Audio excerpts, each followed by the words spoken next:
Santa Clara freshman Alan Graves was the newest March hero for about 2.5 seconds, and then Otega Oweh happened. Welcome in to Locked On College Basketball Squad Show, your go-to spot for everything happening on the hardwood.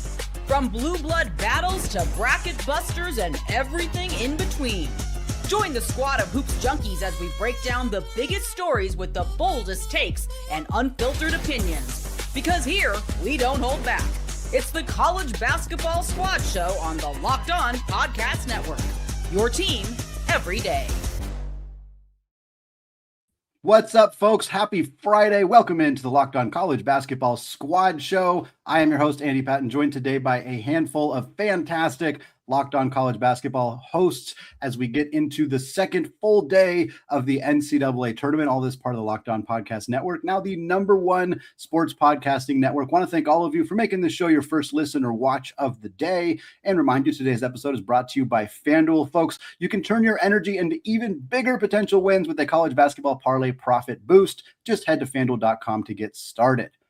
Well, we're leading the show with the epic matchup between Kentucky and Santa Clara, a 7-10 seed game that fully delivered to kick off the slate on Friday. We're also going to talk about Cinderella. The death of Cinderella was greatly exaggerated. We saw a handful of phenomenal results on Thursday, some coming down to the wire right now as we're recording this live on Friday afternoon. And then we're going to get some previews for Saturday. We're going to look at Duke and Michigan State and Houston and a couple of their games coming up this weekend. We're going to start with this game between Kentucky and Santa Clara, and I said it in the cold open, I thought Alan Graves just etched his place in college basketball history, hitting that three with 2.5 seconds to go to give Santa Clara a lead over Kentucky. Otega Oweh hits like a 42-foot three-pointer to send that game into overtime. It was just so deflating for the Broncos. Kentucky, Mark Pope gets a win here. And for those of you who know or see the hat and know that I'm a WCC and Gonzaga fan, I could talk about this Santa Clara team and this game for a very long time, but I will pass it off.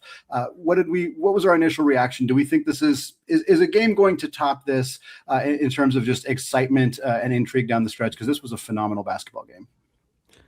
I think the only thing that would top it is if like the overtime had also had the same excitement, right? Like this was to get to overtime. Isaac's got the Carolina background, one of those things behind him somewhere, right? Like they had a title game finish with a couple shots that finished kind of like that, right? One of those numbers was a title game that had, right, a shot and a shot and a shot. Actually, I don't mean to rub things in the other way. Actually, that poster doesn't have that because that was a game they the did wrong not way. Win. Thank you for reminding me about how Marcus Page's shot is completely forgotten to history, but just like Alan Graves will now be. Right, because that finished the game. This got us to overtime. The overtime was less exciting, but like it's definitely the best shot of the first round. Like it's best finish of the first round, and it would take a lot to top it in the rest of the tournament. I mean, it's a long way to go. It's almost depressing. Like, why even watch the rest of the day? That's the pinnacle right there. Now it's just going to be a slow come down after that. But yeah, Wright State's beating Virginia right now. Let's go. I apologize to the Raiders. That's on me. It's been a great ACC weekend. Go Wright State. I'm glad that follow-up three didn't even get a chance to be taken into account in this game because, look, it probably would have been beneficial to the 1% of Santa Clara fans. And then the other 99% college basketball fans, how fun was that? So thanks a lot for just not fouling at all. I feel so bad, but, oh, man, what a bonus for the rest of us guys. They were trying to call a timeout. There's a picture of Herb Sendek calling timeout, but the official is not looking his way. And that does happen time to time. It gets loud in there. The official is trying to focus on the play and stuff. But maybe if they do get that timeout call, like maybe they do end up fouling. Okay, DJ, I wonder about this, though. I thought two things that Herb Sendek did wrong in that moment is he hesitated. Like if you watch it, there's like a beat before he goes to call timeout. And also he charged forward to try to call timeout with the ref that was already sprinting back towards the Kentucky bench instead of hitting the ref that was behind him on the baseline. I think if he turns to him, he still started to signal it before that ball was inbounded. I think Isaac's exactly right there. He needs to go to the baseline official because that's the ball's being inbounded. You need to get on the floor and make a show of it. Like let's stop the game. And then I also think that, and this is, you were talking about mistakes in that moment, Isaac. Yeah. All these high-level programs, you practice situations. And so look, you might not have had a timeout to talk about it like we're all mentioning. You need to have talked about it as a staff, as a whatever. Hey, if we're up 3 and they've got to go the length of the floor, we're taking a foul at half court, or we're taking a like right. And you have to, I mean, all these tournament teams are successful. You have to practice it at some point. You're not working on fundamentals the entire 3-hour practice every day. You got to do some situational basketball and have some situational awareness to keep that from happening. And I get that Santa Clara is elated with what just happened, but immediately Graves turns around and he's like celebrating like it's like until it's 8 gajillion zeros on the clock, you have to stay locked in and pick up defensively. Like that again, that's a situational lack of awareness. And I probably would have done the same if I'm being honest, because I wasn't in that moment. But this is why you practice those things, so you can act like you've been there before and make the right mental decisions. I was just going to say, I can't believe Oweh got in a position to get that shot off. 2.4 seconds is not much time at all. Do you think Ohio State and Bruce Thornton are watching what just happened there half the time? And they're like, immediately you're allowed to do that? Right. I was like, we, as a basketball observer, we ruined this yesterday at the end of Ohio State TCU. And finally, someone was able to get all the way across half court, nearly to the 3-point line, it felt like, for Oweh to let that thing go in 2.4 seconds. Yeah, Ohio State's having a miserable morning. Yeah. Oweh was in high point range. I mean, that's where the guy pulled up from the other way. Right? Like, I mean, basically, right? So, yeah.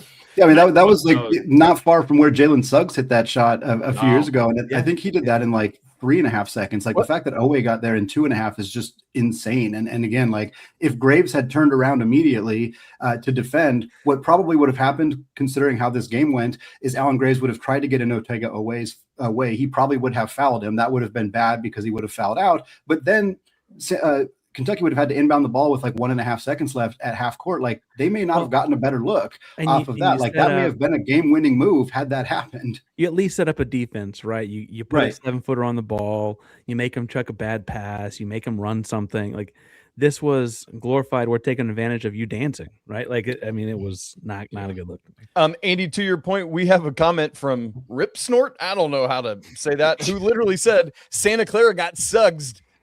So brilliant stuff there. Look, here's the thing. Then when we get to overtime, I'm like, Sash, what are you doing? Thank you. Like you get this switch with Garrison. You drive that switch. Oh, I know they're down 4, but you got plenty of time to take an easy 2 and then foul and keep extending this game. Like that was a young mistake. And then to go back to that well and get like, again, he did it twice.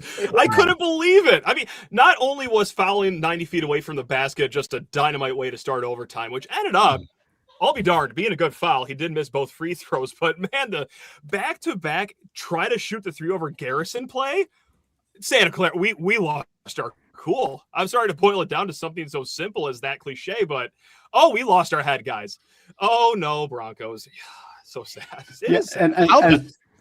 Gonzaga played Santa Clara 3 times this year, and in those matchups, like Santa Clara's a really good 3-point shooting team, but Gonzaga figured out to just run them off the line and force them to drive because they, outside of Christian Hammond, they don't have a lot of guys who can get downhill and get to the basket. And Sash is not one of those guys. He's a 3-point shooter through and through. And I think he knew that getting into the lane on Moreno and those guys wasn't going to work, but trying to shoot over Brandon Garrison wasn't going to work either. And the fact that he tried it twice, like you said, Matt, it was a bad strategy, and they just seemed like they lost their head when they got into overtime. But if he'd had a third time's a charm, you know.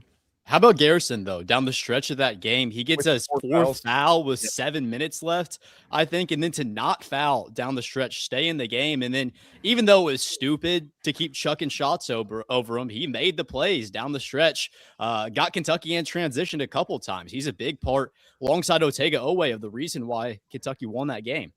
That's one of my favorite things about March. You get these guys who, like Garrison, has gotten a lot of heat from Kentucky fans this year. He's had a lot of ups and downs. And you get these, like everybody expects Otega Oweh to have a big game or Alan Graves to have a big game. You don't necessarily expect Brandon Garrison to go off and be one of your top 2 players, maybe, if you're Kentucky. And it's almost like this redemption arc you get in March where you sorry to bring this one up, Isaac, but like David McCormick was this like, he was this, I don't know. He was this roller coaster of a player. He'd drop a rebound, but then he'd make this incredible play. And then he goes out on top with the NCAA tournament. And now everything that was not great is just forgotten. Great. So far we've brought up the 2016 shot, the 2022 floorboard incident in New Orleans, and Carolina becoming the worst upset or the worst collapse in first round history. That's awesome. Happy And Friday. we're going to talk more about that too, Isaac. Don't you worry. Wait, I can't wait. Hey, while I've got the floor back though, did you guys see the stat of the company that Otega Oweh joined after this? Per CBS, so Otega Oweh in this game finishes with 35 points, 8 boards, 7 assists, a block, and a steal. From CBS Sports, here are the only people ever documented, because assists weren't kept until 84, only documented people with at least 35 points, 8 rebounds, and 7 assists in an NCAA tournament game. Oscar Robertson, Bill Bradley, Larry Bird, Pretty good. and Otega Oweh. How did they get on there if assists weren't classified till 84? Dude, I don't know, but CBS Sports That is said a great point. Just Oscar answer. Robinson's playing in like the 60s, you know? Just vibes. The assist lasted that long. Sure. Well, before we move on, I do want to ask, because this is a game that I think busted a lot of brackets. I think a lot of people picked Santa Clara as a trendy upset, but while this game is literally just getting underway as we're going live, I don't think Tennessee State's going to pull off the upset over Iowa State. Does anybody have a lot of optimism for Kentucky, maybe using some momentum to potentially pull off an upset over the Cyclones, or do we feel like TJ Otzelberger's team's going to make it to the Sweet 16? Joshua Jefferson was just laying on the court hurt a second ago, so well, that would change the equation then. Yeah, I think he's fine, but it's just watch it. It does feel like sometimes you can get that boost though of playing in such an emotional game, and then Okay, JJ, I hear why you're the saying next time you're able to really step up to the level of competition that you've been playing. I think that's going to happen tomorrow in a particular game in Greenville. Sure you do, JJ. Sure you do. incredible. I wanted him to join the club so bad. I wanted Duke to join my little club. I thought we two were. teams, but it was not. It was not in the cards. Well, let's talk about some of these double-digit seeds. Probably not going to be any 16 seeds moving on. Arizona's certainly taking care of Long Island right now, so I think we're going to be safe there. But what other double-digit seeds might make the Sweet 16? Because it just hasn't happened all that much over the last couple of years, and we're going to look at whether that might change this weekend. All that and more coming up here in just a second. But first, folks, this episode is Mazda's moving the game forward. For those who show there's more to the score than what's on the screen. And again, we've talked about him a lot already, but Otega Oweh, what a performance for him. Did not get deterred by Allen Graves hitting that three-point shot. Gets off an incredible look with 2.5 seconds to go. Ties this game, does work in overtime. 35 points, 8 boards, and 7 assists for Oweh, the emotional team leader for this Kentucky team. And that reminds us what it really takes for a program like that to raise the bar. It's that extra work. It's off the court. It's dialing in every detail, giving it that extra fire and that never quit attitude. And Mazda puts that same passion into every model. Highlights are what make the reel, but what it took to get there is what makes it count. And there's more to a Mazda because there's more to you.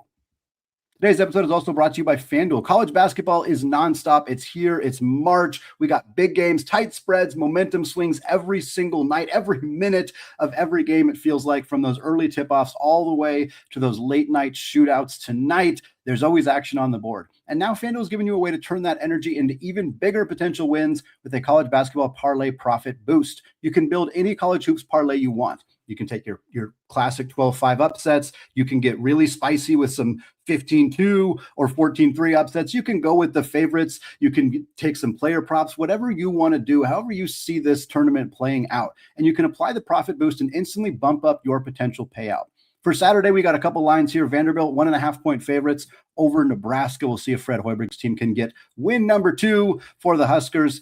Michigan State, 4.5-point favorites over Louisville. Gonzaga, 5.5-point over Texas. You can go safe. You can go bold. You can ride with the team that you've been rolling with all season long. It's your parlay, your style, and now there's more upside behind it. So head to FanDuel.com to get started. That's FanDuel.com.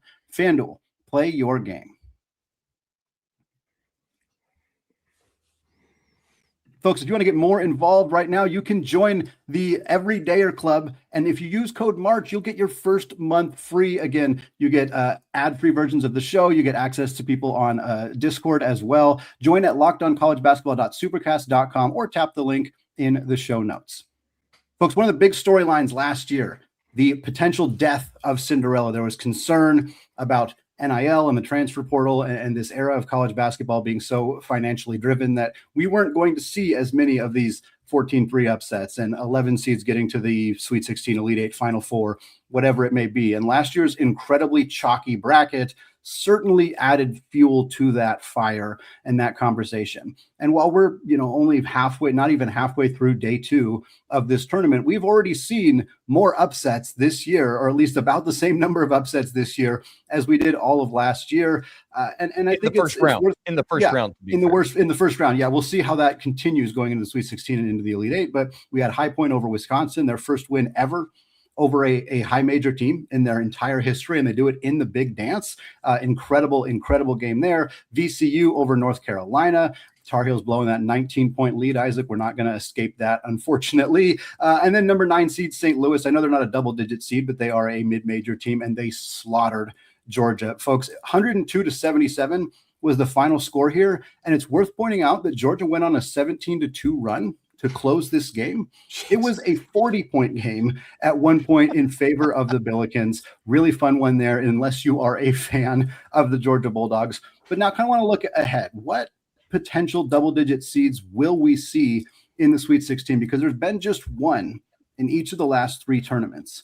Now, before that, we saw quite a few more. So again, that's part of where this narrative exists, because it's been more recent in the NIL era. But we got a lot of teams that could potentially do it. Anybody have any thoughts on a team they think outside the top 10 seeds that could potentially make a run to the Sweet 16 or even beyond? How about Miami of Ohio?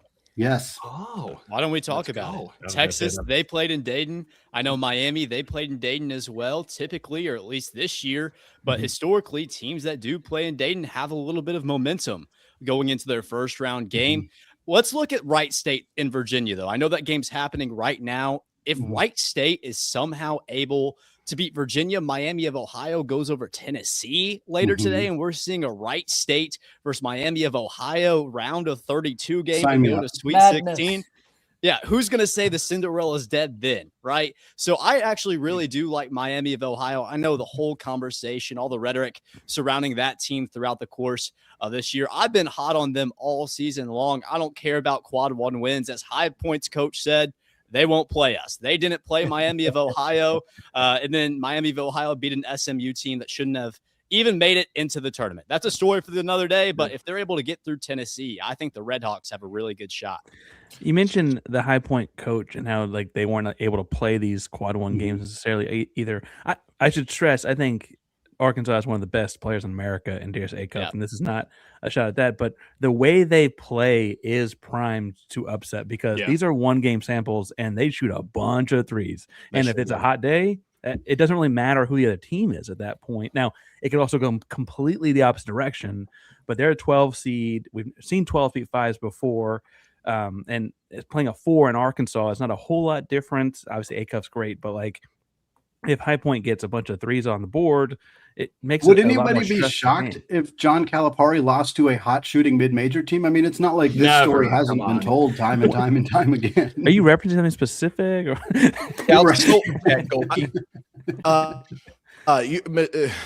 Let me know if I'm wrong on this, but isn't the last 2 double-digit seeds, so the one last year and then the one the 2 years ago, those were both Power 5 teams, correct? Yes. Even though they were double-digit last year was Arkansas. Okay, and then the year before was we had Arkansas last year, NC State the year before, so and it's Power 5 teams, right? But the one in 2023 was Princeton, was a 15. Sure. But if we go off the last 2 years, that's where I'm kind of looking. I think Texas has looked really good to this point. I mean, Dalen Swain gives them pro potential. I mean, Vokia Titus is been on a tear right now. Yeah. Tremont Mark is just making every important shot. And I do think that Gonzaga without Braden Huff, it's at least vulnerable there, right? And then I also look at I'm picking Houston to beat Texas A&M, Parker, but if ever, to your idea of a 1-game sample size with Buckyball, they're a team that could, if they just get hot from 3, then who knows? So I don't know. I'm almost looking to the Power 5 schools that are 10, 11 seeds. Could one of them just make it in? But honestly, if you gave me an over-under of 1.5 of these double-digit seeds making it to the Sweet 16, I think I would take the under. I think that's what the last couple of years has kind of shown us. And Derek, just to build on that really quick, as Andy said, these last 3 years, it's just been one double-digit seed, but the 2 years before that, 21 and 22, there were 4 double-digit seeds in each of those, but 1, 2, 3, 4, 5, 6 of those 8 were high majors. In 21, it was Syracuse, UCLA, and Oregon State, who was still in the Pac-12 at the time, along with, anybody remember the 15 seed that year? St. Peter's. A little tiny point guard from Tulsa. Nope, not St. Peter's. Oral Roberts. Oral Roberts. That's And then right. in 2022, it was Miami, Florida version, Iowa State, Michigan, and then St. Peter's in 2022. Got it. My bad. Well, and was 2023 the year you had both San Diego State and one other one in the Final Four? FAU, yeah. And they were single-digit seeds, even though That's right. Yeah, but as opposed to the high major point. Yeah. But mid-major. To Derek's point, I think another team that hasn't tipped off as we're recording this right now that could do it is Missouri. They're a 10 seed. They're taking on Miami in the At first home. round. I do have Miami winning that game, but They're Not a playing chance, in Andy. Missouri. Not Playing a in Missouri. chance. yeah, they're Playing playing that in Missouri, in but then they have to play Purdue. And Arvin, I'm sure you're not expecting either Miami or Missouri in that game, but Purdue rolling right now, but was vulnerable earlier in the year. Again, I like Miami in that matchup, but if Missouri wins, I think they present at least an interesting challenge to Purdue in that one. I got a question. This is to Derek. I'm sorry to single you out, Derek. I say Cal Baptist. You say... I am very worried about Dominique Daniels. All right. Here we go. Come on. Let's go. That I dude would is be too. electric. Yeah, He really is. is.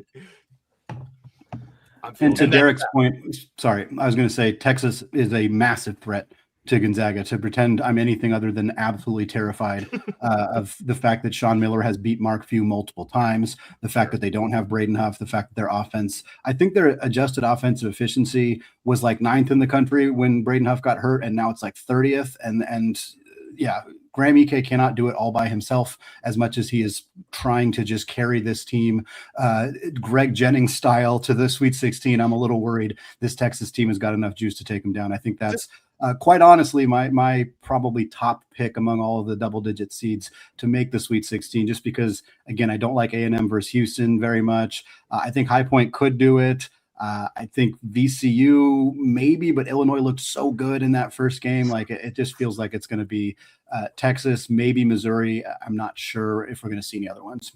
I'll throw one out there. Go ahead, Matt. Especially if UConn's not healthy.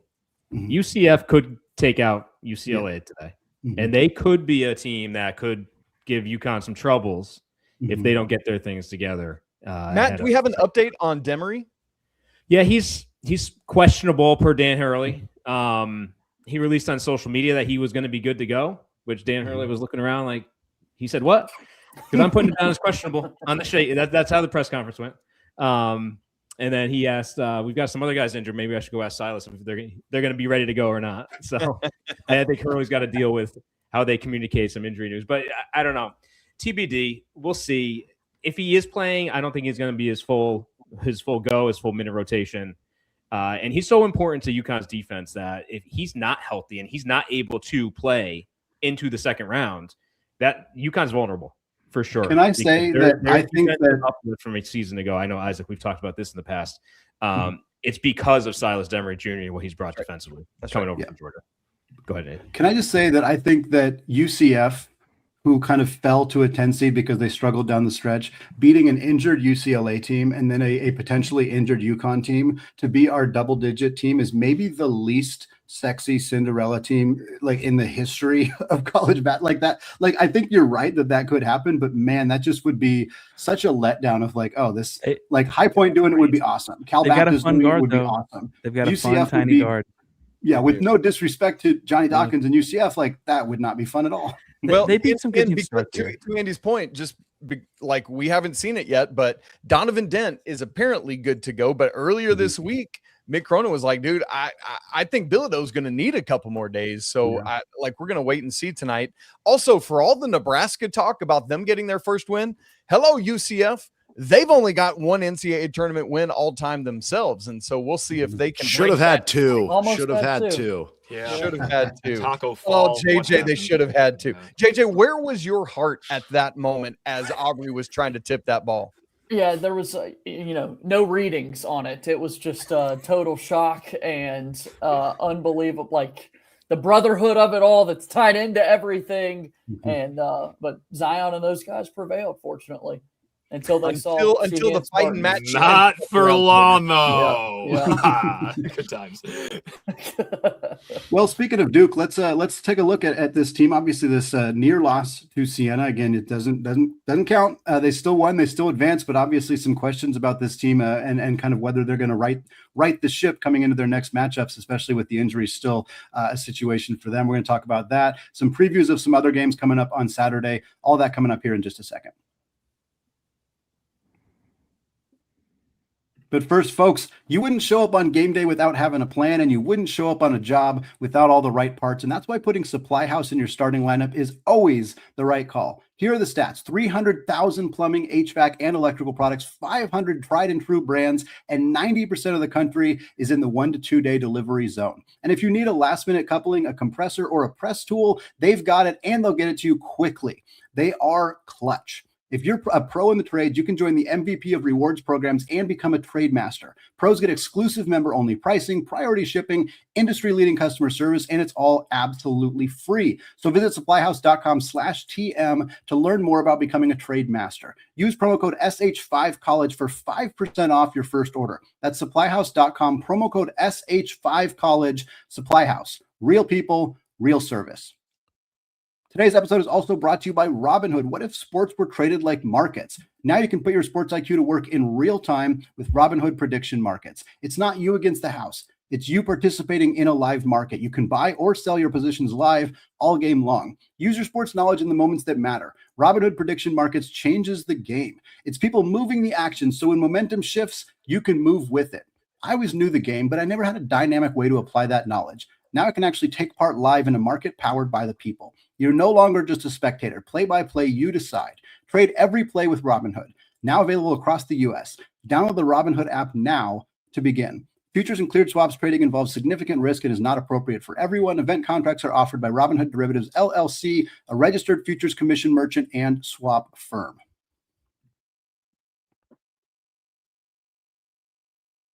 All right, folks, closing out the show, continuing our conversation here on the second day of the greatest 4-day weekend in the history of this country as we got the NCAA tournament rolling through. Phenomenal slate of games on Thursday. Friday got us started with an epic all-time classic between Kentucky and Santa Clara. Now we're going to kind of look ahead. We know all of the slate on Thursday is done, obviously, so we're going to kind of look at some of these Saturday matchups and how those games might play out. And we want to start with you, JJ. Obviously, this Siena game was one of the big storylines on Thursday. Siena led most of this game, had a lead in double digits in the second half. Duke survived. And again, it's not even really putting it that way. They came back and won and got the victory here. Obviously, no Ngongba, no Caleb Foster. We knew that going into this game. JJ, how did you feel kind of outside of relief after this game in terms of what it means for Duke going into their next matchup against TCU? Yeah, I mean, hopefully it means that you got that one out of the way. Now you can go back to playing the basketball we've seen the number one overall seed play for the overwhelming majority of the year. Duke had a close one in their first ACC tournament game against Florida State, surviving by 1 point, and then really kicked it into rhythm against Clemson and Virginia. I hope that's a wake-up call. Great news for Duke in that right now, as we speak, Patrick Ngongba II is on the practice floor for the Blue Devils, and John Shire is hopeful that he's going to be able to play. With the boot off? Boot has that been would be seen, quite the asterisk. but he's, he's on the floor, but he's got his boot on. Right, he's just riding around like Marshawn Lynch style on the floor. I need to see some boot cart races between him and Caleb Foster. That's what I need in my life. Sign me up for that too. I mean, I would love every second of it. But I think that'll be a big boost against TCU when you've got that big interior. Caden Boozer has really come on lately. He's a totally different player. And then Cam Boozer is one of the best guys in the entire world. So, what an experience that was going through the Siena game yesterday, the boys. I want to make sure we give the Saints enough credit. And to only play 5 guys. Who does that? Like that? Who does that? You're just going for it. That's what I'm talking about. We're all in this bus together. Everyone get in. No need for subs. It's just these are 5 guys. Screw it. Right? Hey, JJ, I wanted to get your thoughts on Malik Brown's comment. Was that like a hey, he missed media training day and you don't say that? Did you like the transparency? Like what I want to make sure we see. Oh, hang on. I'm so sorry. Joshua Jefferson is on crutches right now, heading to the locker room for Iowa State. This is a massive story. We need to come back to that. But JJ, what like, you know what I'm saying? Like, where was your thoughts on that? I think a lot of people have obviously had commentary on this. And I'd love to hear from you guys as well in terms of, is Malik saying this himself, or is this what Shire has said then to the team that he's repeating? And now I just feel like everybody is circling back on what was said in that moment and that sort of thing. Cam Boozer said some similar comments about, overmatched and overlooking something like this. And it's easy for us to do that. And if that's the case, how is that not easy for the team as well? Like, these guys are very aware of what seed structure looks like in their lifetime, right? I don't mean to say that it's not an honest thought that lots of guys have this weekend, right? And I hope this doesn't come off like that. It was in stark contrast so much so that I mentioned it on Locked on Cougs with Emmanuel Sharp when asked about playing a Sweet 16 regional in Houston was like, we've got to play Idaho. And then when the game was kind of dicey in the first 4 minutes, because every game's dicey in the first 4 minutes, everyone's got nerves or whatever, he has a one-man kill shot of 10 straight points because he's like, no, we're not losing Idaho.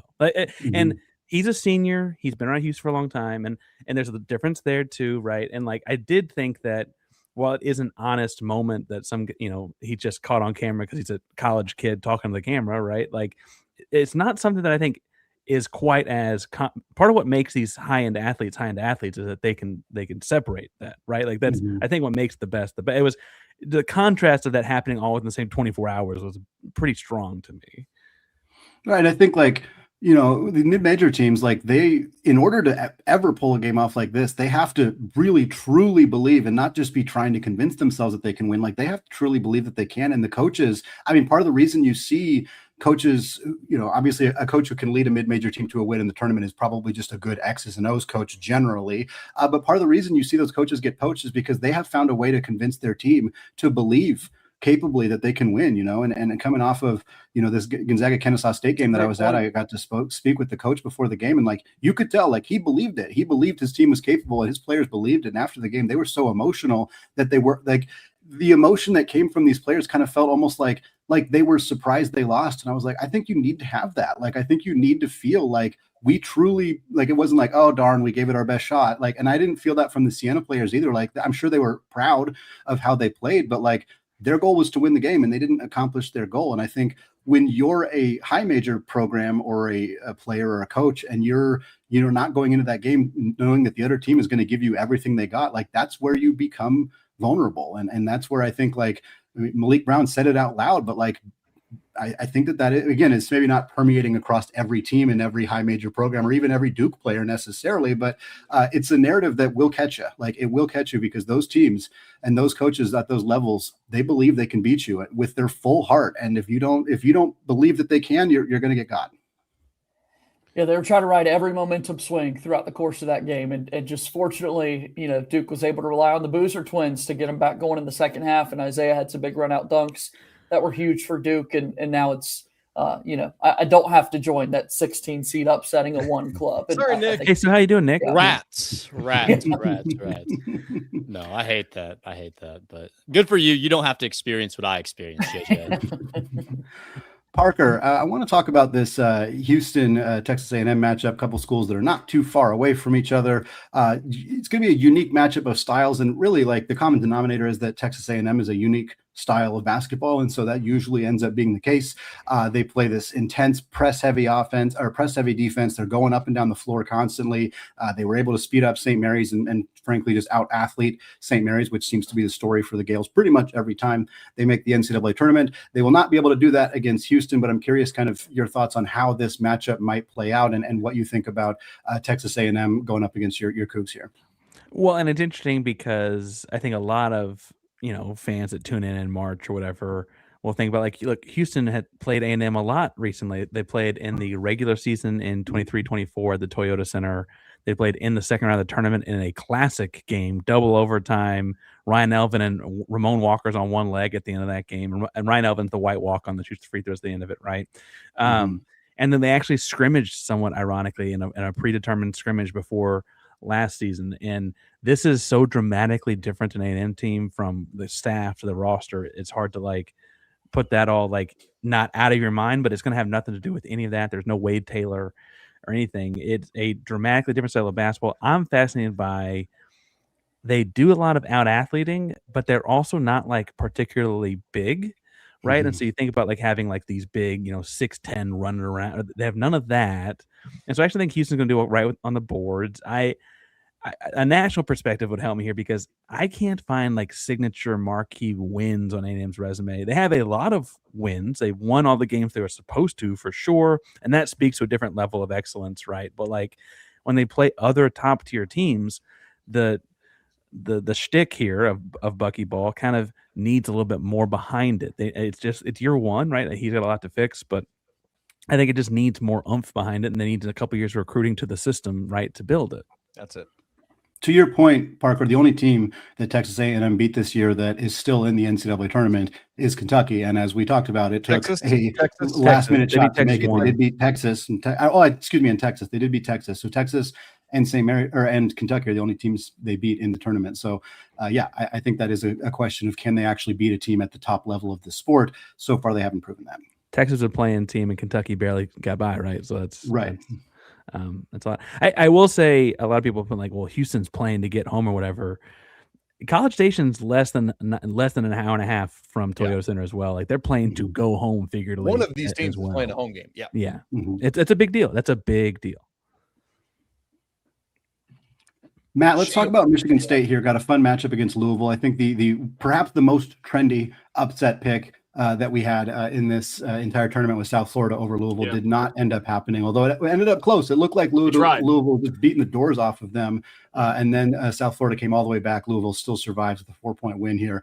Don't know the status on Mikel Brown right now, who did not play in Louisville's first game against South Florida. Obviously, that'd be a huge storyline against Michigan State and Jeremy Fears and their guard play. Mikel Brown, big, stronger guard, I think would be a maybe not a problem necessarily for Michigan State, but add a different element. How are you feeling going into this one?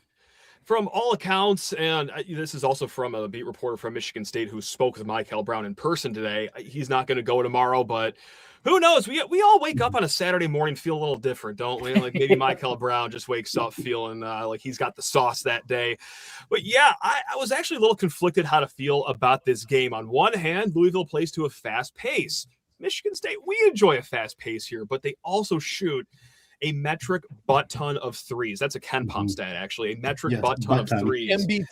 MBT. Thank you. See, ball knowers over here. But you know who actually calmed my mind about this game? Is the only Dalton Pence of Locked On Louisville, who I talked to earlier today, and he hates this matchup for his Cardinals. So that did wonders for my mental health earlier, and he cited some very good points that, hey, the physicality of Michigan State can and maybe will be a problem. Also, Louisville's kind of known to get loosey-goosey with the ball here, and above all, Michigan State, at worst, a top 5 rebounding team in the nation. They should be able to limit the second chance points here against a front court that isn't that outstanding for the Cardinals. So I woke up with tears in my eyes about this game already on Friday morning, but I got to say, Dalton did wonders to my mental health that no therapist could ever possibly do. So shout out to our good friend of Locked On Louisville. Yeah, the front court to me is the huge advantage for Michigan State in this game as well. I think Louisville's front court is a little bit better than I thought they would be at times this year, but it's not been their strength for sure. Yeah. And for Michigan State, I think that I've said this a handful of times. I think their front court has been a little bit underrated just because, it's not the big dominant like offensive forces. Like they don't have a Terrace Reed or a Graham Ike or anything like that. But those two guys, Kohler and Cooper, are just rock solid at what they do and are great on the glass. And to me, Louisville would have to go scorching hot from 3, which to be fair, they're capable of doing. Like that's not unrealistic, but unless they do that, I just don't think that they can really match up well with the Spartans team. It'll be interesting too to see, does Michigan State want to apply any press? I don't think that it will happen, but man, after seeing the last 10 minutes of that game yesterday where the Bulls, what a cover by those young men. Maybe that kind of creeps into Izzo's head, but I think it'll just be more of the half-court offense or half-court defense, I should say, because do you really want to add tread on the Jeremy Fears, Jordan Scott's tires when it's going to be pretty apparent Jeremy Fears for sure will have to play at least 38 minutes tomorrow. I don't know if you want to extend the defense from him 94 full feet. So I can't wait for this game. I can't wait for this game to be over. How about that? I'm a wreck this time of the year. This is not a healthy Matt Sheehan talking to you right now. Well, shout out Dalton for making you a little bit healthier. At least we got. He was that going great. For it. Yeah, he's awesome. Last game I want to talk about here: Nebraska-Vandy, a matchup of two teams that were undefeated for a very, very long time this season. Nebraska gets their first ever NCAA tournament win. They beat Troy on Thursday. Vandy survives a little bit of a scare from McNeese. 4-5 matchup. Which of these teams that we kind of weren't expecting to be in this conversation? And again, I think Vanderbilt may have been a little underseeded as a 5 as well. Which of these teams do we think is going to make it to the Sweet 16? Does anybody have any kind of thoughts, predictions, projections on how this game might shake out? Vandy. All right. as well. No, I just think the backcourt combo of Tyler Tanner, of Duke Miles now getting back healthy. Yeah. I just think look, I know you got the Price Sanford of it all, but I think there's enough in Vandy's front court between, I know McLaughlin and Okereke a little bit undersized, but they've got the heft, and you can bring Jalen Washington in behind them as a guy with a little bit more size. And I think that's going to be enough to stick with what they got to do to take care of Rink Mast. And then I just think that allows the backcourt to take over here. And as you said, Andy, if this game were seeded as I think it should have been, it would be Vandy as the better seeded team. I think they should have been a 3 seed to Nebraska's 4. Yeah. And so it's if you just look at the seeds, sure, it's Nebraska's the 4. And while I've been all on the Nebraska ball chain, I also loved the Vandy train. And so I think the fighting Commodores from Nash Vegas are going to win this one.